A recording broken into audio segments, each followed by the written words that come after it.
ಸಿದ್ದರಾಮಯ್ಯ ಮಾದೇವಪ್ಪ ರಹಸ್ಯ ನಡೆ ಮೈದಾನದಲ್ಲಿ ಕ್ರಿಕೆಟ್ ಕ್ರೀಡಾಲೋಕ. 34 ಸಚಿವ ಸ್ಥಾನಕ್ಕೆ ಸುಮಾರು 75 ಶಾಸಕರು ಬೀಸಿದ್ದ ಭರ್ಜರಿ ಬ್ಯಾಟಿಂಗ್. ಸುಮಾರು 75 ಶಾಸಕರು, ಯುವ ಶಾಸಕರು ಸೇರಿ ಭರ್ಜರಿ ಬೌಲಿಂಗ್. ಸುಮಾರು 75 ಶಾಸಕರಲ್ಲಿ 33 ಶಾಸಕರು ಸಚಿವರಾಗಿ ಭರ್ಜರಿ ಕ್ಯಾಚಿಂಗ್. 2026 ಸೆಪ್ಟೆಂಬರ್ 5ರಂದು ಖಚಿತ ರಾಜಕೀಯ ಪ್ರಚಂಡ ಬಿರುಗಾಳಿ. ಸುಭದ್ರ ಶಿವ ಸರ್ಕಾರಕ್ಕೆ ಸುನಾಮಿ ಸತ್ವ ಪರೀಕ್ಷೆ ಸಂಭವ ಎಂದು ರಾಜ್ಯ ಸುದ್ದಿ ಸೆಂಟರ್ ಬೆಂಗಳೂರು ಈ ಸುದ್ದಿ ಸಂಸ್ಥೆ ನಡೆಸಿದ ವಿಶೇಷ ಸಮೀಕ್ಷೆಯಿಂದ ತಿಳಿದು ಬಂದಿದೆ.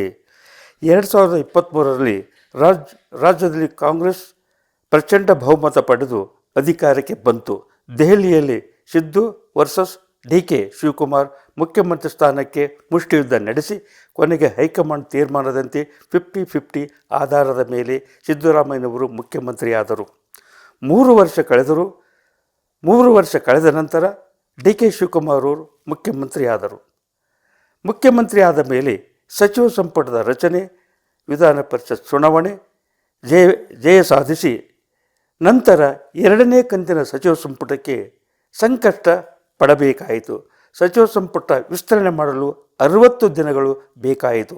ಇದು ಏಕೆ ಹೀಗಾಯಿತು ಎಂಬುದು ಈ ರಾಜ್ಯದ ಜನತೆಯ ಚರ್ಚೆಯಾಗಿದೆ. ಕೇರಳದ ಚುನಾವಣೆಯಲ್ಲಿ ಕೆ.ಸಿ. ವೇಣುಗೋಪಾಲ್ ಇವರಿಗೆ ಬಹುಮತವಿದ್ದರೂ ಮುಖ್ಯಮಂತ್ರಿ ಆಗಲಿಲ್ಲ. ಇತ್ತ ಕರ್ನಾಟಕದಲ್ಲಿ ಸಿದ್ದರಾಮಯ್ಯನವರಿಗೆ ಶಾಸಕರ ಬಹುಮತವಿದ್ದರೂ ಮುಖ್ಯಮಂತ್ರಿಯಾಗಿ ಮುಂದುವರಿಯಲಿಲ್ಲ. ಶಿವಕುಮಾರ್ ಅವರು ಮುಖ್ಯಮಂತ್ರಿಯಾಗಿ 60 ದಿನ ಕಳೆದರೂ ಸಚಿವ ಸಂಪುಟ ವಿಸ್ತರಣೆಗೆ ಅವಕಾಶ ಸಿಗಲಿಲ್ಲ. ಈ ಘಟನೆಗಳಲ್ಲಿ ಚಿದಂಬರ ರಹಸ್ಯ ಅಡಗಿದೆ ಎಂದು ಈ ರಾಜ್ಯದ ಜನತೆಯ ಚರ್ಚೆಯಾಗಿದೆ. ಈ ಚಿದಂಬರ ರಹಸ್ಯಗಳ ಮೇಲೆ ರಾಷ್ಟ್ರದ ರಾಜಕಾರಣ ನಿಂತಿದೆ ಎಂದು ಕೆಲವರ ಚರ್ಚೆಯಾಗಿದೆ. ಏಕೆಂದರೆ ಯಾರು ಯಾವ ಗಳಿಗೆಯಲ್ಲಿ ಎತ್ತ ಸಾಗುತ್ತಾರೆ ಎಂಬುದು ಇದು ಪ್ರಶ್ನೆ ಆಗಿದೆ. ಉದಾಹರಣೆ ಹೇಳಬೇಕಂದ್ರೆ, ಯಾರು ಸಚಿವರಾಗಬೇಕಾಗಿದ್ದರೂ ಅವರು ಸಚಿವರಾಗಲಿಲ್ಲ, ಯಾರು ಸಚಿವರ ಆಗಬಾರದಾಗಿತ್ತೋ ಅವರು ಸಚಿವರಾಗಿದ್ದಾರೆ.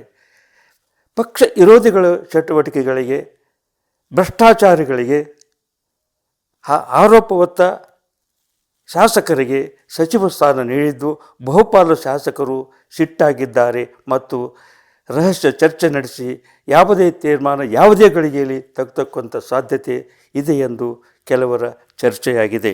ಈಗ ನಾಳೆ ಇಂಥ ಸಚಿವ ಸಂಪುಟ ವಿಸ್ತರಣೆ ಮಾಡಿಕೊಂಡು ಸಚಿವರಿಗೆ ಖಾತೆಗಳನ್ನು ಕೊಟ್ಟು ಮುಖ್ಯಮಂತ್ರಿ ಶಿವಕುಮಾರ್ ಅವರು ವಿಧಾನಸಭೆಯನ್ನು ಪ್ರವೇಶ ಮಾಡುತ್ತಿದ್ದಾರೆ. ಅಸೆಂಬ್ಲಿಯಲ್ಲಿ ಯಾವ ರೀತಿಯಾಗಿ ವಿರೋಧ ಪಕ್ಷಗಳ ಹೋರಾಟಗಳನ್ನು, ಪ್ರತಿಭಟನೆಗಳನ್ನು ಎದುರಿಸುತ್ತಿದ್ದಾರೆ ಎಂಬುದನ್ನು ಈ ರಾಜ್ಯದ ಜನತೆ ಭಾರಿ ಕುತೂಹಲದಿಂದ ನೋಡುತ್ತಿದ್ದಾರೆ. 75 ಶಾಸಕರು ಸಚಿವ ಸ್ಥಾನಕ್ಕೆ ಸೆಣಸಾಟ ನಡೆಸಿದ್ದರು. 33 ಶಾಸಕರು ಈಗ ಸಚಿವರಾಗಿದ್ದಾರೆ. 75ರಲ್ಲಿ 33 ಹೋದರೆ ಉಳಿಯೋದು 42ರಿಂದ 42 ಶಾಸಕರು ಬಂಡಾಯ ಸಾರಿದರೆ ಸರ್ಕಾರಕ್ಕೆ ಅಪಾಯವಿಲ್ಲ. ಈಗ ಸದ್ಯಕ್ಕೆ ಮಾತ್ರ ಸರ್ಕಾರಕ್ಕೆ ಅಪಾಯವಿಲ್ಲ. ಈ ಬಂಡಾಯವನ್ನು ಮುಖ್ಯಮಂತ್ರಿ ಶಿವಕುಮಾರ್ ಅವರು ಯಾವ ರೀತಿಯಾಗಿ ನಿಯಂತ್ರಣ ಮಾಡಿ ಸರ್ಕಾರವನ್ನು ಸುಭದ್ರ ಸ್ಥಿತಿಗೆ ತರ್ತಕ್ಕಂಥ ಕಾರ್ಯವೈಖರಿಯನ್ನು ಈ ರಾಜ್ಯದ ಜನತೆ ಕಾದು ನೋಡುತ್ತಾ ಇದ್ದಾರೆ. ಮತ್ತು ಆದಷ್ಟು ಬೇಗ